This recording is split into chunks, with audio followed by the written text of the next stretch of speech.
Sallallahu ala Muhammad. Allahumma salli wa sallim wa barik alaihi. Bismillahirrahmanirrahim. Assalamualaikum warahmatullahi wabarakatuh. Alhamdulillahilladzi an'ama ni'matal iman wal islam wa ashhadu an la ilaha illallah wahdahu la syarika lah wa ashhadu anna Muhammadan abduhu wa rasuluh la nabiyya ba'da. Allahumma salli wa sallim wa barik ala sayyidina Muhammadin wa ala alihi wa sahbihi ajma'in, amma ba'du. Allahumma rabbi israh li sadri wa yassir li amri wa hlul 'uqdatam min lisani yafqahu qawli. Allahumma arina al-haqqa haqqan warzuqna ittiba'ahu wa arina al-batila batilan warzuqna ijtinabah. Alhamdulillah, puji beserta syukur marilah sama-sama kita panjatkan kehadirat Allah Subhanahu wa taala yang telah memberikan kepada kita nikmat sehat, nikmat hidayah dan taufiknya sehingga kita bisa kembali hadir dalam rangka kajian tafsir Al-Quran. Insyaallah kita melanjutkan pembahasan surah Ali Imran ayat ke-90. Begitu juga salat beserta salam tidak lupa marilah kita limpah curahkan kepada Nabi kita Muhammad sallallahu alaihi wasallam. Pertama-tama saya ucapkan terima kasih yang sebesar-besarnya wabil khusus tuan rumah Bapak Basri yang pada kesempatan kali ini dia juga sekaligus merayakan akikah cucunya, dan kita juga berharap mendoakan mudah-mudahan cucunya beliau menjadi anak yang soleh, dan begitu juga yang saya hormati para bapak dan mudah-mudahan juga Allah memuliakan. Pada kesempatan kali ini di dalam ayat ke-90 surah Al-Imran Allah Subhanahu wa taala berfirman, innal ladzina kafaru ba'da imanihim summa jadadu kufran la tuqbala taubatuhum wa ulaika humud dhallun. Innal ladzina kafaru, sesungguhnya orang-orang kafir, ba'da imanihim, setelah mereka itu beriman, summa jadadu, kemudian Allah tambahkan kufran, kekufurannya, dan tuqbala taubah, dan tidak diterima taubat mereka, wa ulaika humud dhallun, dan mereka itu termasuk orang-orang yang sesat.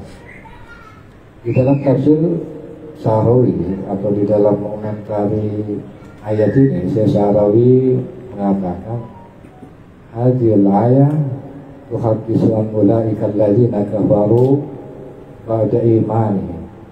Jadi ayat ini Pak berbicara yaitu tentang mereka orang-orang yang kafir setelah sebelumnya mereka itu beriman. Dan juga saya sering mengatakan wajadatu kufran, dan juga ditambahkan kepada mereka kekufuran. Haula, maka bagi mereka itu la tuqbalu taubatuhum wa hum dhallun, dan mereka taubat yang tidak diterima dan apa? Mereka termasuk orang yang sesat. Nah jadi Pak, di sini Syekh Sa'rawi menjelaskan tentang bahwa memang manusia itu ada yang dia itu bertobat, ada manusia itu nggak bertobat. Yang jadi pertanyaan, tapi bagaimana kok di sini dikatakan ajdadu itu ditambah dia punya kekufuran, begitu? Bagaimana kalau Allah mengatakan bahwa Allah menambah dia punya kekufuran?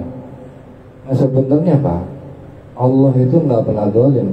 Dengan istilahnya nggak mungkin Allah menambahkan kekufuran seseorang kecuali oleh sebab manusia itu sendiri. Kenapa? Karena memang yang terjadi bahwa mereka itu kufur itu bukan cuma kufur buat dirinya sendiri. Ibarat kata udah nggak benar, ngajak-ngajak orang nggak benar. Nah itu termasuk apa? Kategori orang udah nggak benar, ngajak benar, udah kufur, ngajak orang lain kufur. Itu kenapa? Dia sendiri sebenarnya udah keterlaluan menambah-nambahkan kemaksiatan mereka, menunda-nunda namanya taubat mereka.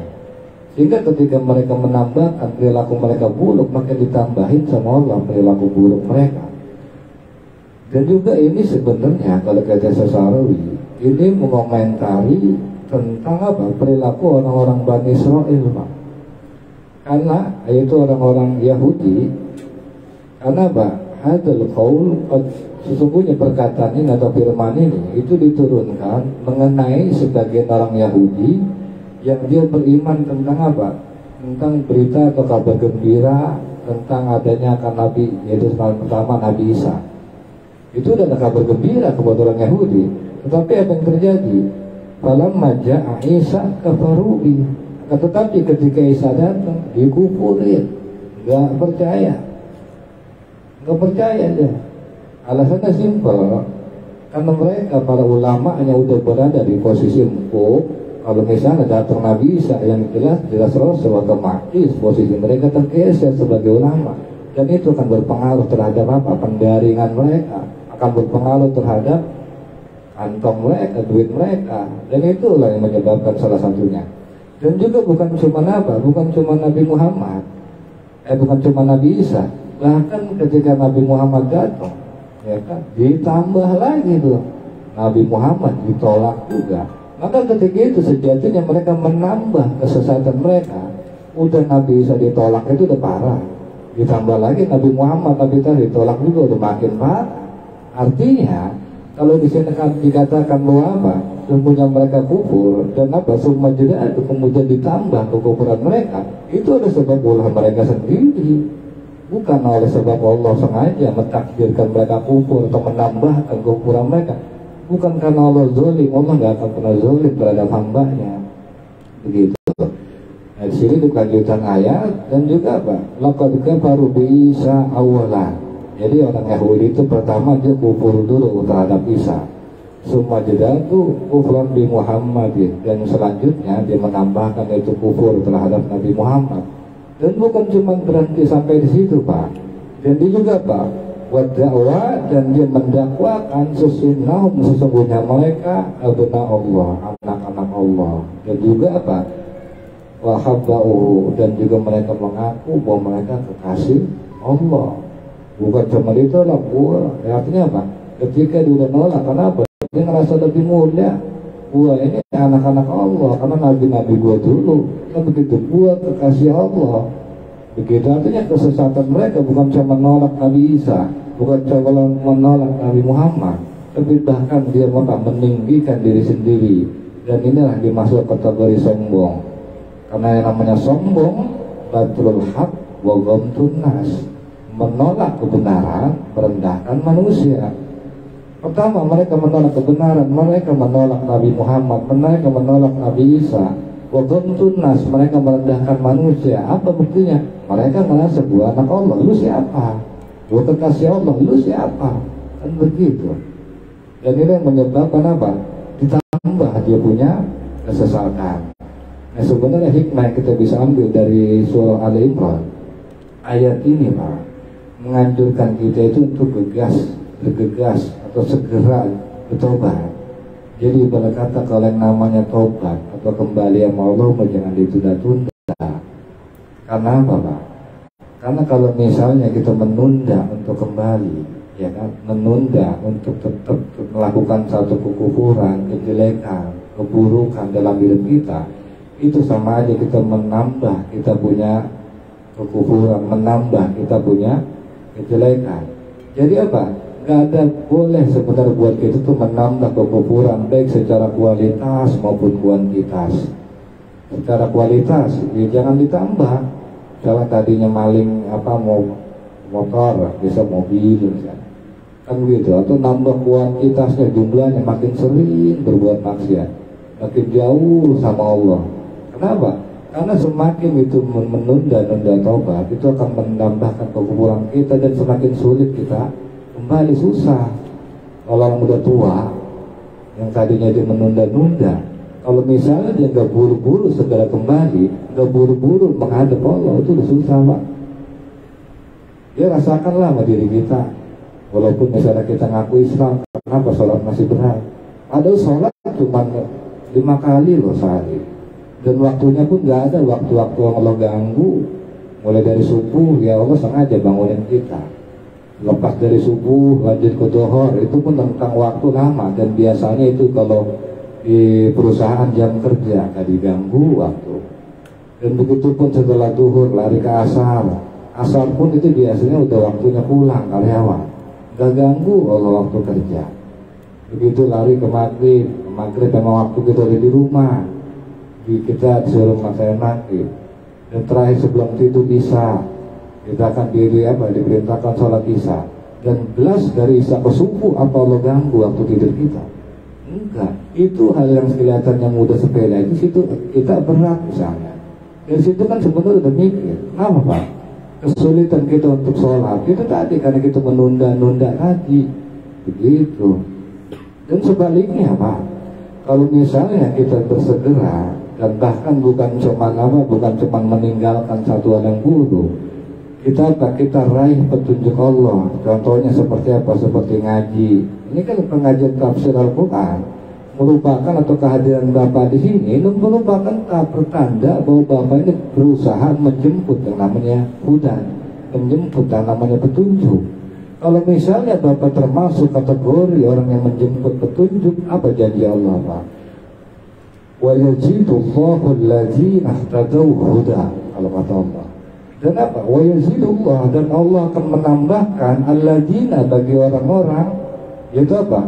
Ihtadawna, petunjuk hudan. Nah, apa? Yang menjemput petunjuk tadi.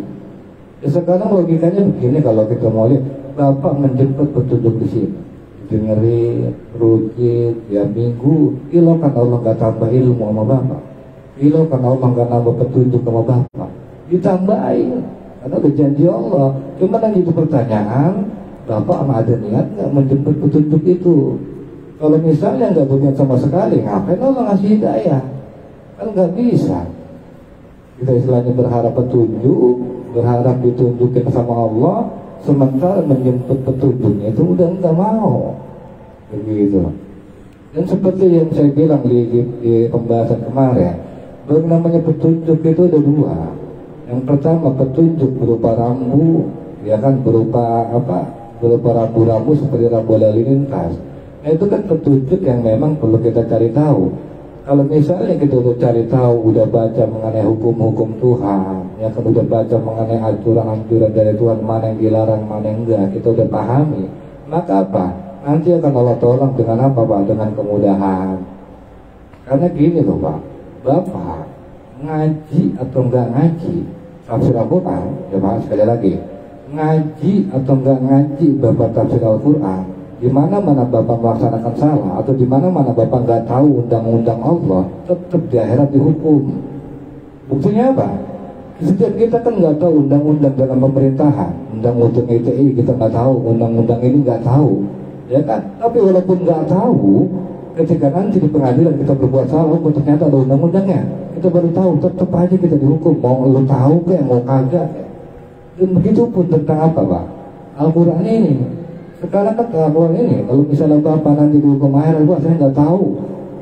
Kalau misalnya udah nggak ada alasan, yang jelas apa? Al-Quran udah diterbitkan, Al-Quran sudah diumumkan keberadaannya.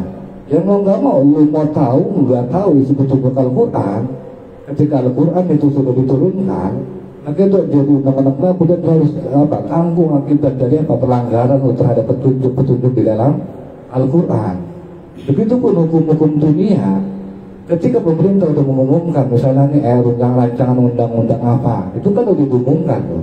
Terlepas daripada kita tahu nggak tahu, di mana-mana nanti kita melanggar tetap aja dihukum.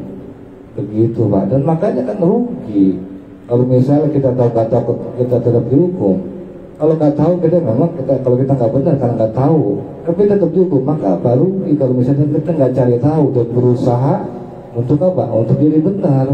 Begitu Pak. Dan juga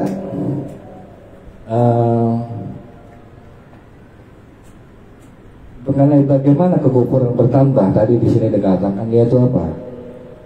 Menghalangi orang lain untuk beriman. Dan ini berkenaan dengan orang Bani Israel yang kita istilahnya di mana ada Nabi Isa nggak diterima, ditambah lagi Nabi Muhammad datang, Nabi Muhammad nggak diterima. Nah orang-orang model begini Pak, itu di sini dia katakan apa? La tuqbalat taubah, taubatnya nggak diterima. Nah jadi pertanyaan, bagaimana kok taubatnya nggak diterima? Bukankah Allah Maha apa? Memberi taubat, bukankah Allah Maha Pengampun? Oh di sini Allah katakan la tuqbalat taubatuhum, dan taubat mereka itu nggak diterima. Nah yang perlu kita ketahui Pak, bahwa orang model begini yang dimaksud di dalam ayat ini, yang istilahnya udah kesesatannya ditambah, kekufurannya ditambah, itu orang yang gak bakal ada pernah keseriusan dalam hatinya untuk kembali kepada Allah. Sekarang bagaimana Allah mau taubat itu artinya apa Pak? Taubat itu kan artinya kembali kepada Allah. Sekarang bagaimana Allah mau menerima taubat? Kembali aja kagak, kan begitu. Dia taubat enggak, taubat nasuha aja enggak. Bagaimana Allah mau terima orang dia kembali aja enggak? Kenapa? Artinya orang kayak gitu udah sulit untuk balik gitu, untuk kembali pulang ke Allah itu sulit, kecuali kembali dalam keadaan dipaksa, yaitu dengan kematian. Begitu. Makanya di sini walaupun dikatakan la tuqbalat taubatuhum, bukan Allah nggak mampu. Allah memberikan apa? Memberikan gambaran bahwa orang model begini ketika pun kembali nggak benar-benar dia ikhlas, nggak benar-benar dia nasuha. Sekarang bagaimana dia benar-benar mau nasuha? Dia mencari petunjuk aja enggak, dia mau berusaha benar aja enggak, kan gitu. Sekarang diharapin taubatnya, gimana bisa? Dia nggak ngerti apa-apa, yang dia tahu cuma apa maksiat, yang dia tahu cuma menuruti hawa nafsu, gitu Pak. Wa ulaika humud dhalun, dan mereka itu termasuk orang yang sesat. Dan juga di kelanjutan ayat Allah Subhanahu wa Ta'ala berfirman, innal ladzina kafaru, sesungguhnya orang-orang yang kafir, wa matu, dan juga mati, wa hum kufar, dalam keadaan kufur, falan yuqbal, maka gak akan diterima min ahadihim mil'ul ar, dari seseorang itu walaupun dia menebus dengan sepenuh bumi dengan zahaban, yaitu emas, walau iftada, untuk berusaha menebusnya, ulaika, dan mereka itu lahum, bagi mereka azabun alim, azab yang pedih, wama, dan tidaklah ada lahum bagi mereka min nasirin, itu menjadi penolong. Nah jadi Pak, di dalam tafsir ini Syekh Sa'rawi mengomentari, laqad kafaru, sesungguhnya mereka itu sudah kufur, walam yuqaddir, dan Allah tidak mentakdir, walam yuqaddirullah, dan Allah tidak mentakdirkan lahum kepada mereka an yatubu, untuk melakukan yang namanya taubat. Famatu, dan ketika Allah sudah gak takdirin mereka untuk bertobat, famatu, mereka mati alal kufri, mati dalam keadaan kufur. Wa yuridullahu an yu'tina, dan Allah dalam kesempatan ini itu pengen ngasih tahu sama kita. Di sini kan Allah bilang apa? Syekh Sa'rawi mengatakan apa? Allah itu nggak mentakdirkan mereka itu apa? Mereka itu bertobat. Nah, kenapa kok Allah nggak takdirkan mereka tobat? Nah, jadi sesungguhnya kalau kata Syekh Sa'rawi, ini masih sama pembahasannya kemarin, bahwa hukman khassan, bahwa Allah memberikan kepada kita ketentuan khusus tentang amal di dunia, dan ketentuan khusus tentang apa yang kita terima atau ajab yang terima di akhirat. Dan ada pun ketentuan khusus mengenai amal di dunia itu, Pak, sesungguhnya Allah itu memberikan kepada kita pilihan. Ketentuan khususnya bahwa apa? Allah memberikan kepada kita pilihan, mau jadi benar apa salah, gitu. Nah, takdir Allah seperti saya ulang lagi, Pak. Takdir Allah itu ada dua. Atau takdir Allah yang mau nggak mau kita terima, itu takdir yang pertama. Takdir Allah yang kedua adalah takdir Allah berbentuk pilihan. Yang pertama, takdir Allah yang mau nggak mau kita terima dan dipaksa kita harus terima, adalah ditakdirkannya kita jadi laki-laki atau perempuan, jadi misalnya anak orang kaya apa orang susah, kan begitu. Itu pilihan apa takdir Allah yang kita mau nggak mau terima tuh. Tapi ada takdir yang kedua, yaitu takdir Allah berupa pilihan-pilihan, dimana kita disuruh milih apakah kita jadi orang beriman atau sebaliknya. Bahkan dalam rangkaian hidup kita sehari aja, kita udah dari awal kita melek, udah dihadirkan pilihan mau melek, ngambil wudhu, apa mau narik selimut, lanjut tidur. Kan begitu dari bangun. Ketika udah mulai kerja, mulai apa dikasih pilihan-pilihan itu, banyak pilihan-pilihan itu. Dan pilihan-pilihan itu atas takdir Allah, itulah yang akan dipertanggungjawabkan oleh kita di hadapan Allah. Gitu, makanya masalah ikhtiarin atau pilihan ini itu nanti akan berakibat kepada kita, dan juga ketentuan khusus terhadap apa? Terhadap yang kita terima di akhirat itu daripada akibat. Sesungguhnya apa? Ketika di akhirat itu udah nggak ada pilihan.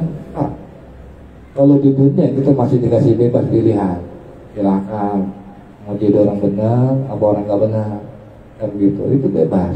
Tapi nanti ketika di akhirat, ketika kita semua sama-sama menanggung akibat perbuatan masing-masing, udah kita nggak bisa nolak. Ketika Allah ajak, oh nggak mau ya Allah, nggak bisa begitu. Udah harus terima, nggak ada pilihan lain. Kalau di akhirat, kalau di dunia kita masih dikasih pilihan-pilihan tadi, begitu. Dan juga di dalam tafsir ini Syekh Syarawi mengatakan terkait masalah amal juga. Jadi falladzina ya'malu amalan 'alaihi an yatluba ajran mimma amalu bih. Dan juga kalau misalnya kan kita yang namanya orang itu Pak, ketika beramal ada yang karena Allah, karena bukan. Seperti orang-orang kafir melakukan amal itu bukan karena Allah ya, karena memang agama mereka bukan agama Allah. Maka nanti apa kalau kata Syarawi, bahwa sesungguhnya seorang itu beramal, itu menuntut balasan terhadap apa? Terhadap pada siapa dia beramal. Nah nanti kalau misalnya nih bapaknya, ketika kita beramal soleh, kalian ngaji, sholat, kan begitu.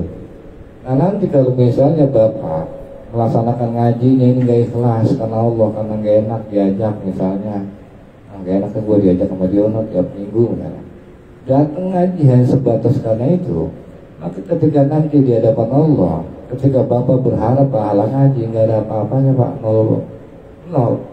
Karena apa? Karena ngajinya kita bukan benar-benar dalam rangka niat karena Allah. Maka apa? Kalau misalnya kita nanti menuntut tentang pahala, maka tuntut kepada siapa kita ini beribadah. Kalau misalnya beribadah sekadar pengen dihormati, kalau beribadah pengen sekadar dihargai, maka itu enggak akan memberikan kepada kita berupa pahala. Dan juga di sini Syekh Syarawi mengatakan, lantas bagaimana Pak kalau misalnya bagaimana tidak mendapatkan balasan akhirat, yaitu para apa? Para orang-orang kafir yang dia ini memenuhi dunia ini bil iktisafan, yaitu dengan penemuan-penemuan mereka, kan gitu. Banyak tuh penemu listrik siapa, kan gitu, penemu apa pesawat siapa, kan gitu.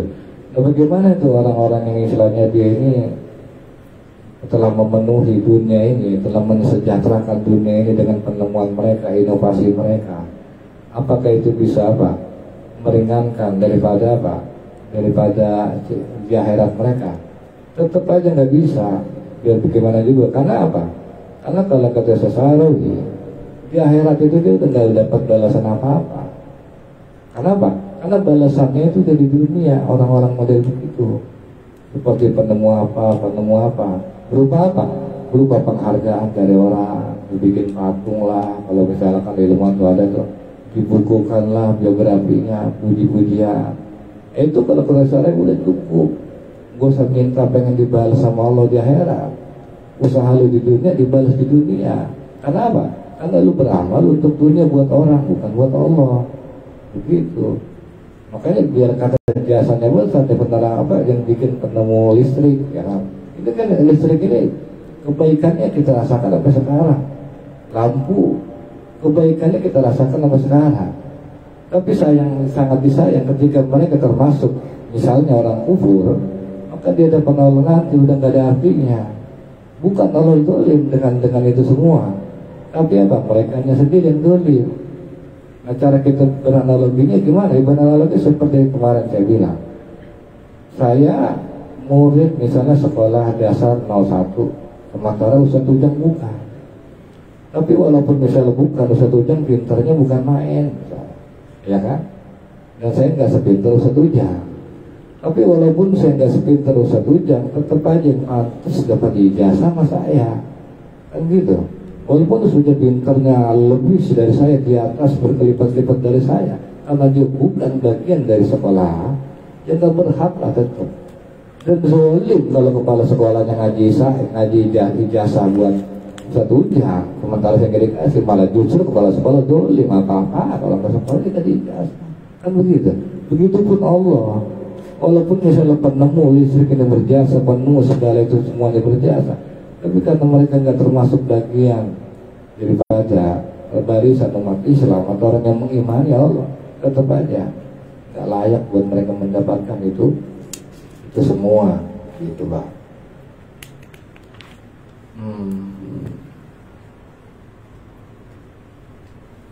Yang itu yang pelajaran pertama yang bisa kita ambil dari ayat 91 ini, yaitu yang pertama, kita jangan sampai taubat kita ini didahului oleh namanya kematian. Jadi sebelum kita menghadap sama Allah, buru-buru kembali. Setiap kita sih pasti kembali dalam arti kita, setiap kita akan bertemu dengan Allah, itu dengan kematian. Cuma yang jadi pertanyaan, ketika mati kita cara menghadap sama Allah itu bagaimana? Apakah kita menghadap Allah dalam keadaan Allah itu apa enggak? Begitu. Nah, jangan sampai ketika kita udah ajal, sementara kita belum kembali dalam arti dan kembali dalam pelukan kasih sayangnya, belum kembali dalam arti taubat, maka pertemuan kita dengan Allah itu adalah pertemuan yang istilahnya apa? Merupakan bentuk amarah Allah, jangan sampai. Maka dalam ayat itu mengajarkan kepada kita, kalau misalnya jangan sampai taubat kita ini didahului oleh namanya kematian. Dan yang juga yang selanjutnya, jika kita bertobat, maka bertobat dengan sungguh-sungguh, gitu. Karena ada tobat yang tidak diterima, seperti tadi saya bilang, tobat itu kan ada dua, ada yang diterima atau ada yang enggak. Di dunia begitu ada dua, ada tobat yang diterima, ada yang enggak di dunia. Salah satu ciri tobat yang enggak diterima, ya udah, dia tobat tetap aja melakukan yang enggak berubah, masih begitu-begitu aja, itu cirinya enggak diterima.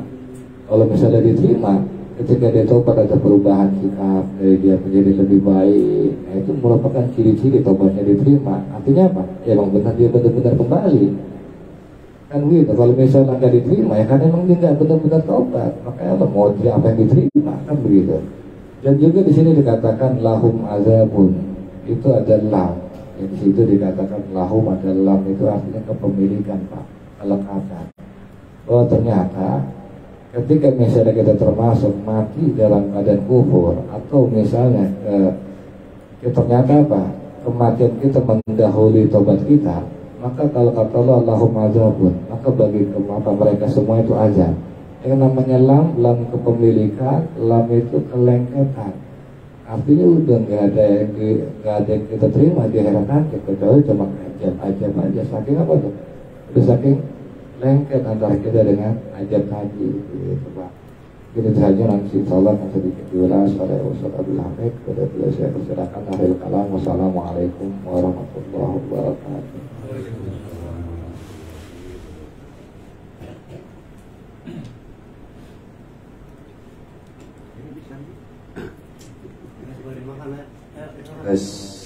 Sambil dimakan. Baik, Bapak hadirin yang dimuliakan Allah Subhanahu wa Ta'ala, saya akan menambahkan apa yang sudah disampaikan oleh Ustadz Iril dari lanjutan kajian kita pada malam hari ini, di mana tadi sudah jelas bahwa kekafiran atau kekufuran orang-orang kafir itu sama Allah akan ditambah. Begitupun sebaliknya, keimanan seseorang pun seperti itu. Jadi kesimpulan dari ayat yang barusan kita kaji, Bapak, ada kaitannya dengan apa yang disampaikan dari ayat sebelumnya kemarin, ayat 89, di mana Allah Subhanahu wa Ta'ala itu tidak akan pernah ngasih kepada orang yang enggak mau. Jadi ayat ini menggambarkan bahwa Allah Subhanahu wa Ta'ala itu ngasihnya itu dengan apa yang kita mau. Saking apa? Saking sayangnya Allah itu begitu, Pak. Jadi pokoknya maunya kita apa, ya Allah kasih. Makanya kalau misalnya dalam dirinya itu ada kekufuran, ya diantar dengan kekufuran itu. Kalau misalnya seseorang itu maunya beriman, dapat taufik, dapat hidayah, nih mau nih, sama Allah dikasih nanti. Cuman mau tidak maunya seseorang itu dibuktikan dengan perilaku, begitu. Sekarang kita misalnya pingin dapat taufik dan hidayah dari Allah Subhanahu wa Ta'ala. Nah, buktinya kita pingin itu apa? Makanya kayak orang kafir juga sama, Pak. Sama Allah diantar kemauannya. Makanya jangan heran kalau orang kafir itu banyak orang-orang kaya, karena dia pinginnya dapat dunia. Makanya ya dikasih oleh Allah. Pingin dunia. Sama dia juga dengan syarat bukti perbuatannya seperti apa pinginnya itu. Karena orang kafir juga banyak yang susah dalam kehidupan. Jadi orang yang namanya orang malas, mau orang kafir, orang beriman, ya sama seperti itu. Coba orang kaya misalnya di kita, banyak orang-orang kaya itu kan orang-orang Cina. Itu Cina yang mana dulu? Cina yang membuktikan keinginannya itu dengan perbuatan. Dikasih oleh Allah. Tapi kalau misalnya yang malas mah ya susah-susah juga, kan begitu. Nah, ketika kita beriman kepada Allah, berharap pingin keimanan kita itu ditambah. Ini bukti pingin ditambah keimanan itu apa? Mau nggak datang ke taklim, mau enggak nemuin orang-orang soleh, duduk sama orang-orang soleh, duduk dengan para ulama, dengan orang-orang yang senantiasa ngajarin kebaikan kepada kita, mau enggak? Jadi ini maunya kita ini kemana? Diantar oleh Allah. Lu maunya kemana? Makanya dalam ayat ini kita bisa mengambil satu hikmah. Ternyata, Pak, yang namanya hidup itu tergantung kita, kan begitu. Jadi Allah itu tidak akan pernah dolim. Allah itu tidak akan pernah memaksa kita. Udah terserah kita maunya apa. Jadi ketika nanti ada orang masuk ke dalam neraka, itu bukan dimasukkan oleh Allah. Emang kitanya jalannya ke situ, maunya. Begitu. Karena apa? Karena keterangan sebelum kita hidup udah ada. Kita ini hidup keterangan dulu apa hidup dulu? Keterangan dulu kan? Keterangan tentang kehidupan ini udah ada. Jadi kita mau kemana nih nanti pulang itu?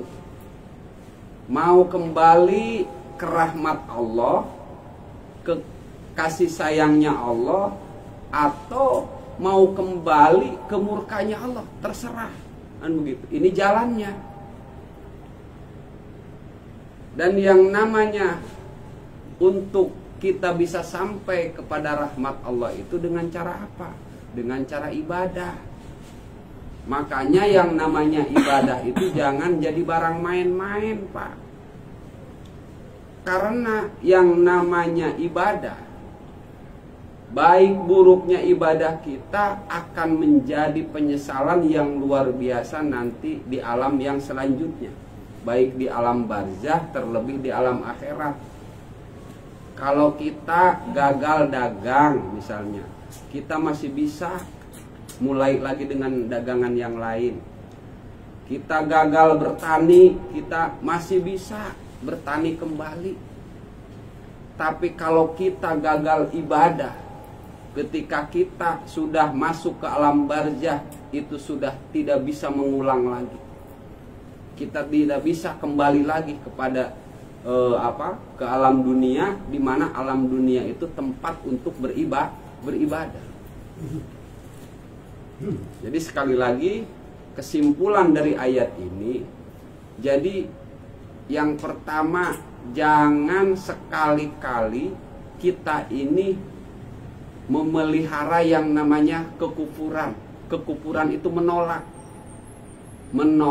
kebenaran dari Allah Subhanahu wa ta'ala, menolak kebaikan dari Allah Subhanahu wa ta'ala. Jadi syariat yang diturunkan kepada kita itu merupakan kasih sayang Allah kepada kita. Jangan sekali-kali ditolak, Pak. Karena kalau misalnya itu ditolak, makin parah nanti beratnya itu. Contoh misal begini, ketika seseorang tidak sholat, orang yang pertama dia sholat karena kufur. Allah, ngapain sholat? Sholat juga hidup begini-gini aja. Nah ini orang nolak, Pak. Itu nanti makin berat dia untuk sholat. Untuk bisa dapat pertolongan, bisa sholat makin berat. Lain dengan orang yang gak menolak, walaupun dia gak sholat. Karena ada orang itu gak sholat tapi gak menolak. Jadi ketika dia gak sholat, ya Allah, saya bukan gak kepingin sholat kayak orang-orang, cuman ini rasanya malas banget, berat banget ini. Itu orang gak menolak, itu masih ada peluang kalau begitu. Tapi kalau misalnya dia udah menolak, gak mau, itu siap-siap aja, kekufuran dalam dirinya akan semakin bertambah. Karena apa? Karena udah ada dasar menolaknya tadi. Makanya sekali lagi, jangan sekali-kali kita menolak apa yang disyariatkan oleh Allah Subhanahu wa ta'ala. Jadi caranya bagaimana? Kalau ada orang ngomongin tentang kebaikan, nyampain kebaikan kepada kita, walaupun belum cocok dengan keadaan kita, jangan sekali-kali ditolak. Terima kasih, alhamdulillah, mudah-mudahan nanti saya bisa, begitu. Jangan, Allah ngomong apa sih lu? Itu udah lain, Pak, ceritanya. Karena apa? Karena nanti akan semakin menutupi hati kita untuk mendapatkan pertolongan Allah Subhanahu wa ta'ala. Jadi kita sekarang semakin kesini, semakin banyak mengkaji ayat-ayat suci Al-Quran, kita harus semakin tahu begitu besarnya kasih sayang Allah kepada kita.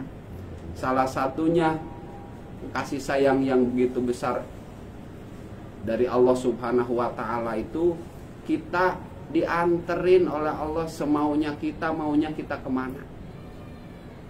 Jadi ibarat kasarnya, kalau kita maunya jadi orang benar, ditolong oleh Allah nanti.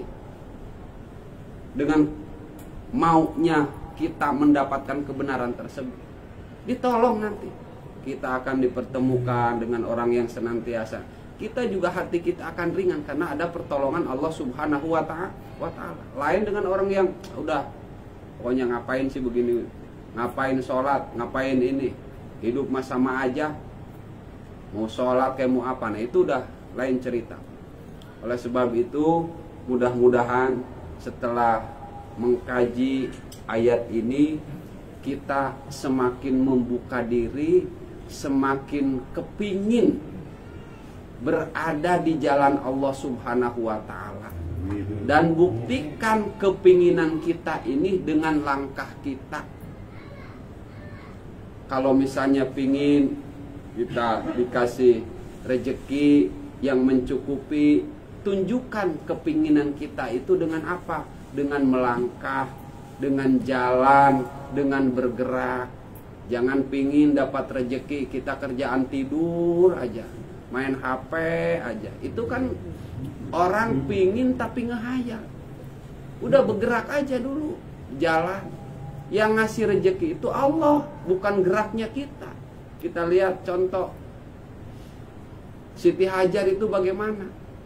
Antara Sofa Marwah dengan Hijr Ismail, itu kan jauh, Pak. Siti Hajar bergeraknya kemana? Sampai 7 kali. Air keluarnya dari mana? Jadi enggak keluar dari tempat yang Siti Hajar lalui, tahu-tahu dari sana. Ya kita juga begitu. Ya udah bergerak aja karena Allah Subhanahu wa taala. Saya misalnya dagang, saya bercocok tanam, saya bergerak ini menjalankan perintah Allah dalam rangka mencari menjemput karunia-Nya. Nanti masalah rezeki mah dari mana saja. Sama, Bapak juga datang ke taklim sini, datang ke taklim sana, kita jalanin itu. Di mana ada taklim kita datang, di mana ada orang nyampein kebenaran kita datang. Masalah taufik hidayah mah nggak tahu dari mana aja. Tahu-tahu misalnya kita ngobrol sama anak kita begini-begini, kita langsung berbarengan dengan taufik dan hidayah Allah. Kan begitu. Yang penting intinya jangan sekali-kali menolak. Kita harus tunjukkan bahwa kita ini pingin ada dalam naungan rahmat Allah Subhanahu wa taala. Jadi yang namanya doa, Pak, doa itu kan ucapan ketidakberdayaan. Cuman yang namanya ucapan itu yang pertama harus sesuai dengan harapan, sesuai dengan niat, sesuai dengan perbuatan. Jadi doa itu satu paket. Gak bisa misalnya kita ngomong doang, ya Allah berikan taufik dan hidayah kepada saya, ya kan? Kitanya gak pernah datang ke pengajian. Gak bisa itu. Karena apa? Karena tidak sesuai. Yang namanya doa itu satu paket, lahir batin, begitu. Mudah-mudahan sekali lagi setelah kita mengkaji ayat ini, kita semakin terang benderang melihat kehidupan ini untuk mempersiapkan kehidupan yang sesungguhnya. Karena kita ini kan hidup sekarang hanya sebentar, Pak. Paling lama 60-70 tahun. Itu pun kalau umur kita panjang, itu di sisa yang panjangnya itu kita udah nggak kuat ngapa-ngapain, udah banyaknya puyeng, kan begitu.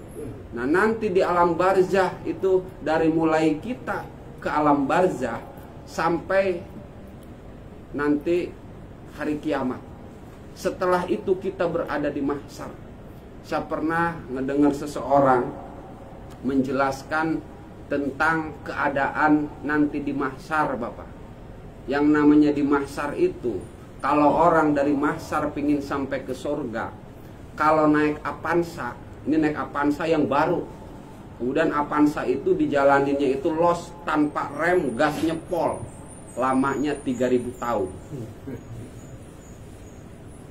Jangan dikira. Makanya kalau misalnya kita sekarang sholat, apa aja doa kita nggak diijabah, bukan nggak diijabah, bukan, karena Allah sayang sama kita, disimpan buat ongkos nanti. Karena kalau kita ongkosnya sedikit, Pak, di sono ongkosnya sedikit. Nah, misalnya Bapak punya duit cuman 1 juta misalnya, lah 1 juta naik Avanza dari mana ke mana? Lah ini 3000 tahun, Pak. Lah kalau cuman punya 1 juta ya naik nanti. Cuman ya kalau udah habis 1 juta ya ditaruh di tengah-tengah. Lah kan kendaraan itu melewati neraka nanti. Yang disebut Shiratal Mustaqim itu kan. Lah kalau udah di tengah, ya begitulah perumpamannya seperti itu. Karena saya juga kan belum tahu, orang belum ke sana. Kan malas juga ke sono, jauh. Ya kan? Cuman perkiraannya seperti itu.